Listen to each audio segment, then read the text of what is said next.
Assalamualaikum warahmatullahi wabarakatuh. Waalaikumsalam warahmatullahi wabarakatuh. Alhamdulillahi wa kafa. Wassalamun ala ibadihi alladzina istafa, amma ba'du.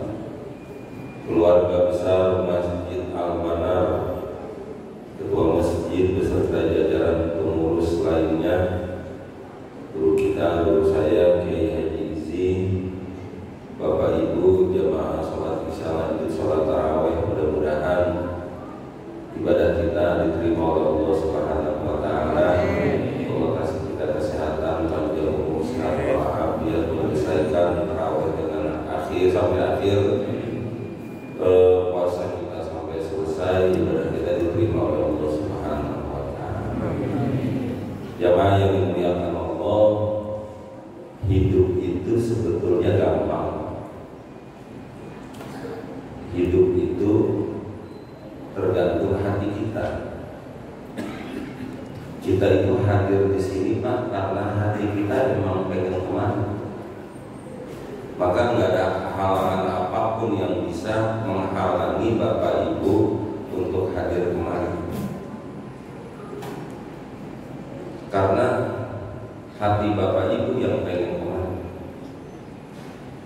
Maka gerak kita, omongan kita, perilaku kita, itu mah bagaimana hati kita. Kalau hati kita benar, perilaku kita benar.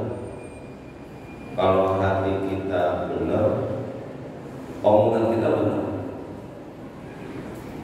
Ibu bapak tadi kan disebutin tuh ya kegiatannya ada apa aja di sini, dari mulai tarawih, zakat, qiyamul lail, ngomong kecil ubah.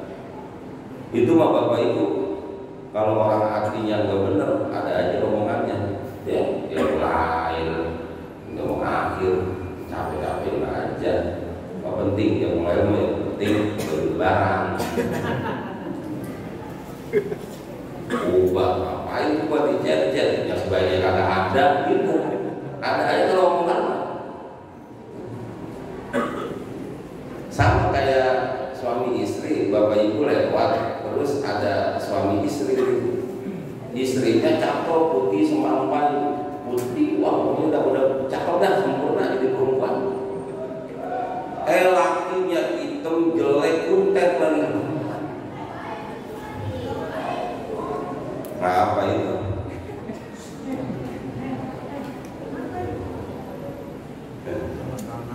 Seru anak-anak tawuran apa?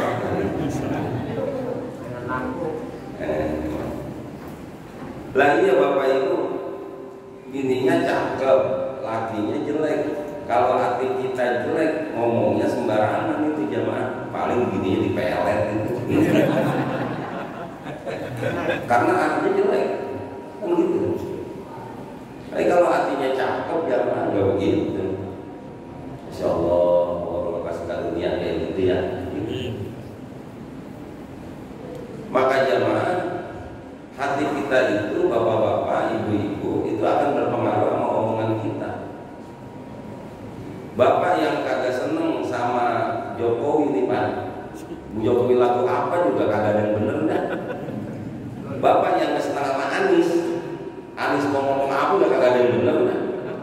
Iya, saya mah bukan soal nggak kemarin, pokoknya sebetulnya bukan masalah dia punya prestasi atau nggak punya prestasi, masalahnya emang bapak udah sebel gitu aja udah. Beneran, ayo dah, itu aja masalah. Maka hadirin yang dimuliakan Allah, hati kita itu akan mempengaruhi gerakan tubuh kita jemaah. Maka hati itu jemaah harus dicas. Kenapa kok kalau tarawih ada ceramahnya? Kenapa kok ada pengajian? Ini jamaah segini kita ada ceramahnya, ada diajak itu jamaah. Masjid kita emang penuhnya kalau Ramadan paling juga malam pertama, malam kedua, malam ketiga, dan malam keempat mah kita juga mau masuk ke Masjid Al-Manar lihat jadwal. Siapa imamnya? Dia. Nggak apa-apa, cepet dah kalau dia gitu. Iya, masuk ke Masjid Al-Manar, nggak taunya imamnya lah dia Iya, lama kalau gitu ya. Itu dari mulai takbir sampai terakhir terawih kesel. Ya bapak-bapak, ya Allah, imamnya dia. Sampai selesai terawih ngomong sama bininya, Bu, kita pindah ke musola dulu Almarnya lama banget imamnya. Pindah ke musola, nggak tahu imam yang lama diundang ke musola. Saya kan sebetulnya masalah hati, Pak. Masalah hati sebetulnya. Ada orang biasa-biasa aja, mau imamnya cepat kayak, mau imamnya lama kayak, mau imamnya sedang, dia mah santai aja karena dia paham. Taruh kata imamnya lama, nggak selama-lamanya imam enggak sampai jam 10. Taruh kata imamnya lama, misalkan dikatain sama jamaah yang ada suruh jadi imam nggak ada berani. Ada yang ngatain suruh jadi imam nggak bakalan berani, kecuali jadi imam zuhur sama asar. Iya, orang nggak berani. Coba kalau maghrib isya lagi subuh, taruh aja dulu, nggak kelar-kelar bapak-bapak. Jadi masalahnya emang benar gak Pak? Kenapa kok Bapak Ibu sekarang ini berhasil? Karena Bapak Ibu hatinya kuat. Lah kan banyak Bapak Ibu yang datang ke Jakarta nggak punya apa-apa waktu itu. Lah iya, kita ini Pak, kita ini ya orang yang menikah ini Pak. Jarang kan di antara kita yang nikah tahu-tahu jadi orang kaya. Jarang Pak, kecuali anaknya orang kaya. Iya, atau Bapak kawin sama orang Betawi. Itu biasanya dapat bininya sama kontrakannya. Kalau Betawinya kaya, Betawinya susah ngontrak lagi, soalnya bakal kontrak lagi. Kawin mampir banget.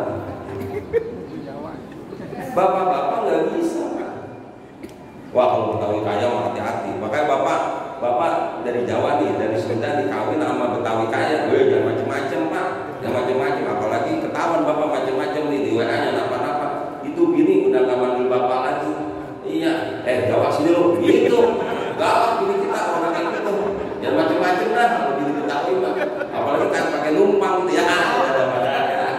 Bisa dikatain habis Pak, bisa dikatain. Lu kalau nama baru modal 8 lu kolor doang. Gitu.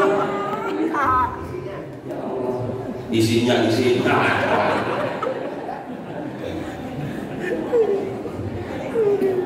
Apa sih kok?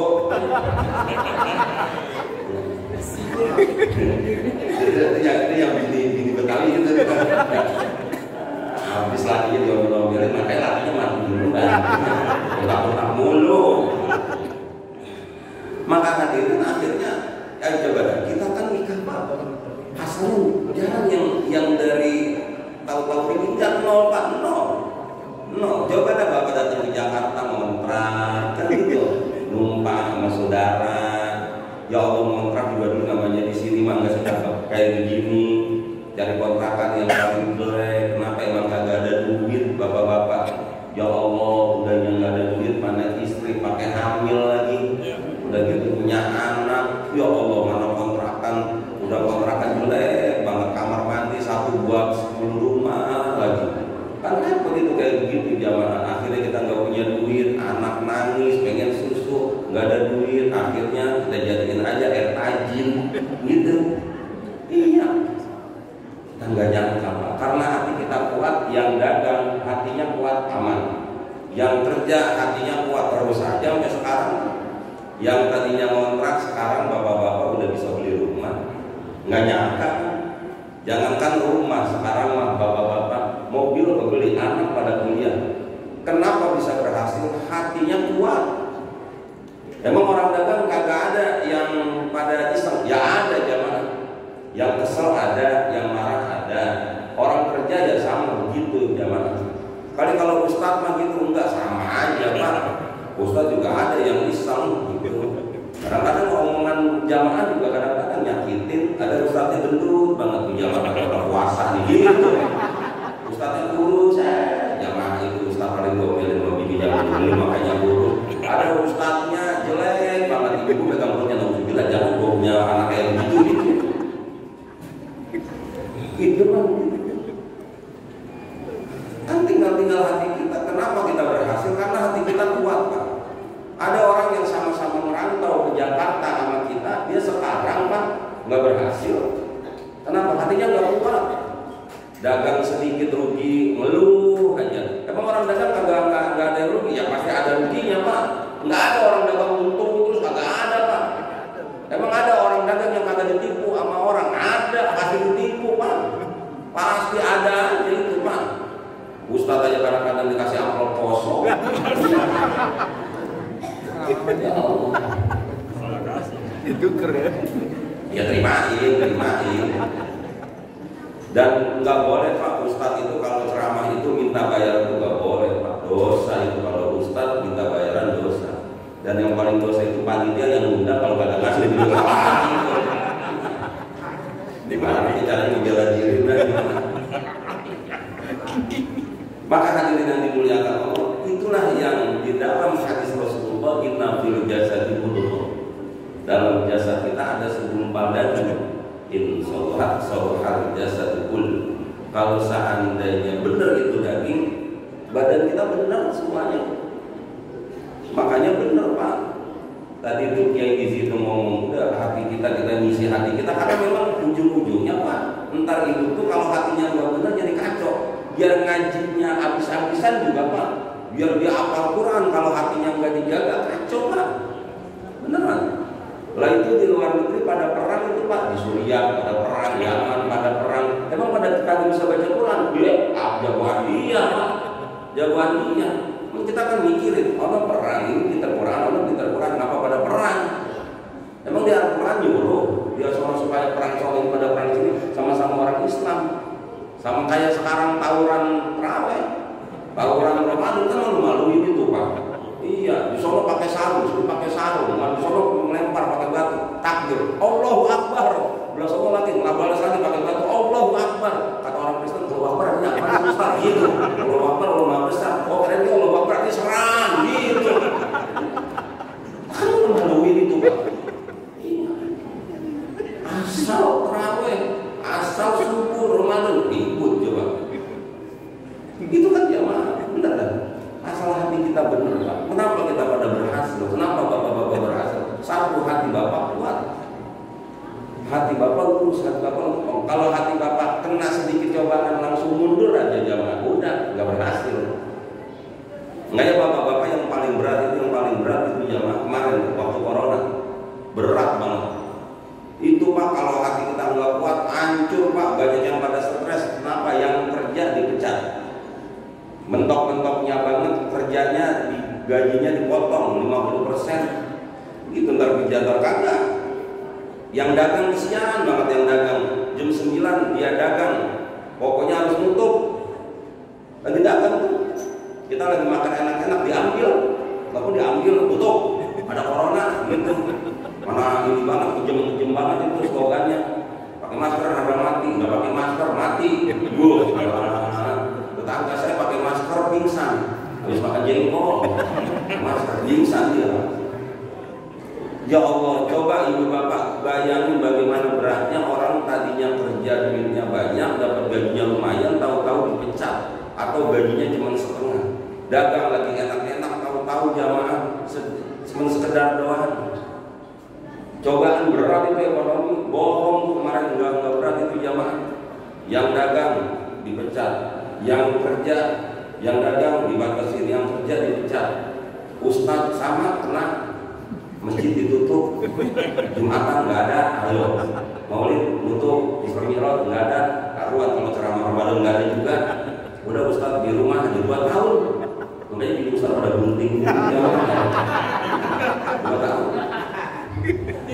Yang kuat rumah tangganya berhasil sampai sekarang aman, tapi banyak yang cerai. Banyak yang cerai, hancur-hancuran. Kenapa nggak kuat hatinya? Ibu bapak nggak kuat Pak. Ada istri suaminya dipecat, akhirnya suaminya ngegojek jamaah. Udah biasanya gajinya jutaan, sekarang ngegojek. Istrinya kagak kuat, akhirnya selingkuh.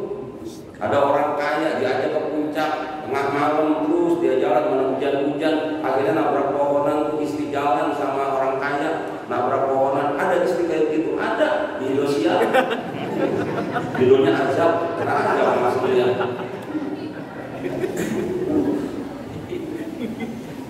Akhirnya Pak, ujung-ujungnya hati kita Pak. hati kita. Saya ingin katakan kepada kita semua Bapak Ibu, kalau hati kita benar ya, kalau hati kita benar, kalau bahasa agama itu hati yang benar itu ikhlas. Entar Allah yang nolong. Kita rumah tangga nggak punya apa-apa, sekarang pada punya. Kalau buat hitung-hitungan Pak udah susah Pak. Kenapa berhasil? Allah yang nolongin. Kaitannya mau puasa dan kaitannya mau puasa Pak.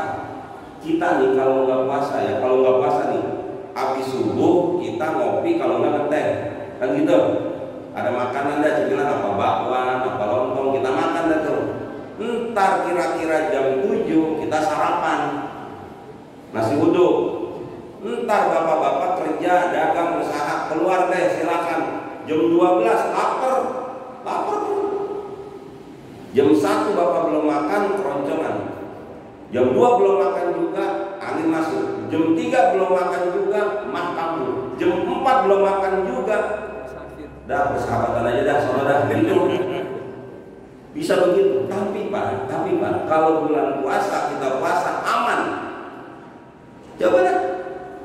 Bulan puasa Pak, kita puasa nih ya, makannya kita kan cuma sahur doang. Sahur kan, sahur kita 3:30. Ya Allah Pak, tanya dari ibu-ibu dah. Sahur kita itu kan yang bener paling cuma 5 kali doang. Sahur yang bener nih, sahur pertama opor ayam, sahur kedua opor ayam yang diangetin, kan gitu. Lah emang begitu, ibu-ibu paling males banget. Gitu. Nah yang ketiganya baru dah ayam goreng, yang keempatnya telur balado sama tempe orek. Sahur kelimanya telur ceplok. Lah sekarang sahur malam 12 kalau nggak Indomie Smurdi gitu doang. Ada. Tapi bapak-bapak kita Pak siang nggak lapar, jam 2 jam 3 nggak haus, biasa aja. Sampai buka puasa. Ya Allah Pak, kita buka puasa. Kali gitu kita sampai rakus makan makanan enggak, cuma teh manis, korma, kadang-kadang ada bawang dan lontong, itu aja kita makan. Selesai itu udah, kita nggak makan lagi. Kenapa? Kita mau sholat maghrib, siap-siap ke masjid, sholat isya, sholat tarawih. Makannya kapan? Ntar habis tarawih. Kan banyak bapak-bapak ini yang ntar makannya habis tarawih. Makanya biasanya makannya habis tarawih itu kalau penceramahnya lama kesel banget ya. Itu lapar lagi. Baca indah sekalian ya. Kadang-kadang nggak penceramahnya imamnya ya. Namanya imam kan model-model Pak. Ada imam itu kayak sopir angkot Pak, berhenti mulu. Iya itu biasanya dia yang punya masjid, punya musola, dia tuh nggak ada yang berani itu lawan tuh. Iya itu pokoknya dia nggak boleh ada yang melawan. Itu sopir angkot berhenti mulu. Bismillahirrahmanirrahim. Dan berhenti alhamdulillahirabbil alamin. Biasanya batuk enggak tuh. Itu jauh udah pada ngomel itu. Kenapa ganti sih jauh? Nggak ada yang berani. Dia yang punya musola. Ya namanya supir angkot berhenti dulu udah maklumin aja. Ada yang kayak supir bis eksekutif nih kayak di sini kayak supir bis eksekutif enak banget gitu jamaah. Ya mendingan bis eksekutif daripada supir bajai. Ya supir bajai kan yang tahu dia mau belok apa kagak cuma dia sama Allah Pak. Kadang-kadang dia belok kiri, belok kanan suka dia aja. Yang repot lagi mak sen yang kanan beloknya kiri. Ada supir kayak supir metro mini tuh si Imam kayak supir metro mini. Ya Allah, buru-buru mulu jamaah. Mau ke kanan, mau ke kiri, pokoknya suka dia aja jamaah. Kelihatannya cepet, cuman capek banget. Amin.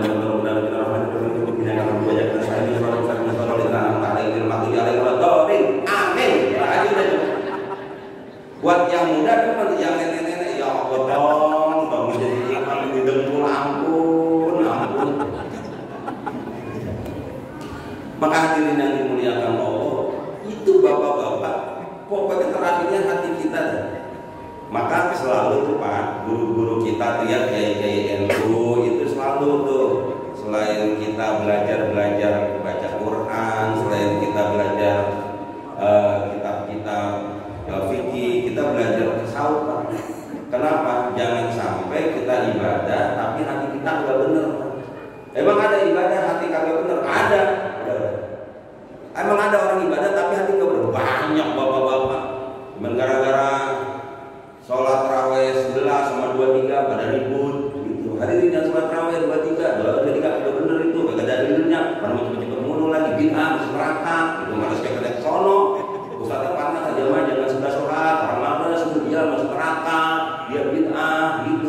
Kata 23 11 masuk neraka, kata 11 23 masuk neraka. Ada orang lagi main gaplek ngomong sama kawannya, untung gue gak sembahyang.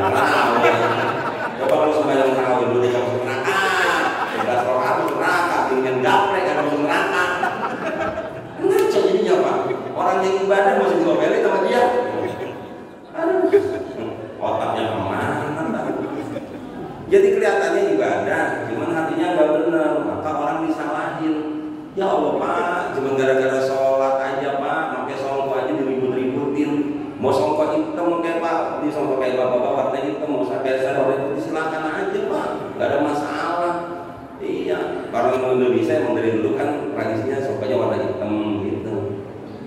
Boleh nggak sih Pak, imamnya songkok hitam, makmumnya pakai songkok putih, boleh nggak? Hah? Dengerin pertanyaan saya, boleh nggak imamnya songkok hitam, makmumnya pakai songkok putih, boleh apa kagak? Hah? Bu, boleh nggak Bu? Boleh. Dengerin pertanyaan saya, imamnya songkok hitam, makmumnya pakai songkok putih, boleh apa kagak? Makmumnya bego. Lah imamnya songkok hitam, coba deh. Lah songkok hitam, parah songkok hitam, makmumnya pakai songkok putih. Lah songkok hitam jadiin imam coba. Imamnya songkok hitam. Ya dia baru ngeliat mama dan makanya dengerin pertanyaan orang yang bolak-balik. Kalau imamnya pakai songkok hitam baru boleh. Lah kalau imamnya songkok hitam ngaco jadinya. Maka hadirin yang dimuliakan Allah, itulah yang kemudian Pak belajar fikih, belajar juga tasawuf supaya hati benar. Kenapa? Karena ketika wa'in fasadat, jelek itu hati, rusak itu fasadat sahih wa amali ala wahiyal qalbi, itulah hati kita. Mudah-mudahan hati